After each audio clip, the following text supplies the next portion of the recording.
Alors, quand il marche, il se considère comme un homme divin. Il n'est pas comme n'importe qui. Il est habitué à être à ces rangs-là. Et Ish est Adonai. Mais quand Abel naît, parce qu'on ne comprend pas, soit ce sont des jumeaux, soit c'est flou. Quand Abel naît, écoutez la Ève. Aucun commentaire. Elle ne dit rien. Quand Abel naît, Ève ne dit rien. Et c'est le narrateur qui dit, elle enfanta aussi le frère de Caïn.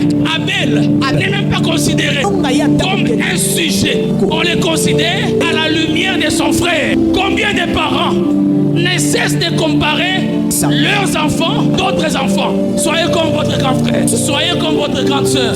Il travaille bien à l'école. Vous les voilà qui voyagent. Il fait des affaires. On les considère à la lumière d'eux. Eux-mêmes n'ont pas une identité.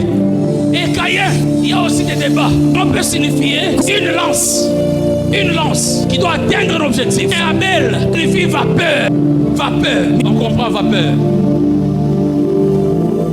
Donc, Ève, leur mère, je ne sais pas pourquoi, comme elle avait déjà son niche est Adonai, comme elle avait déjà son fils bien-aimé, qui est l'homme divin, ça suffit pour elle. Notre enfant, c'est son frère. Il n'a pas d'identité propre.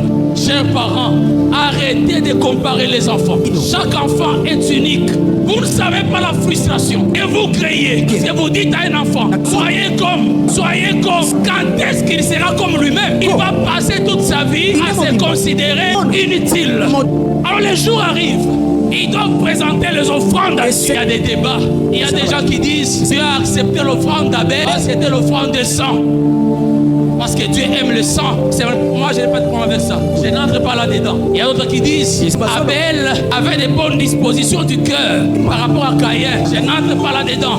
Parce que vous et moi, on n'était pas là. Mais que nous disent les textes? Le texte parle. Et nous devons être à l'écoute des textes. Qu'est-ce que le texte dit? L'Éternel regarda Abel et son offrande. Le texte ne dit pas Dieu regarda l'offrande d'Abel et Abel. Ce qui intéresse Dieu, ce n'est pas l'offrande, mais c'est la personne. Alors imaginez un seul instant, si seulement Dieu avait accepté l'offrande de Caïn, imaginez comment serait Abel. Déjà ses parents ne les considèrent pas. Mais malgré que ses parents ne les considèrent pas, mais il a quand même la volonté d'offrir.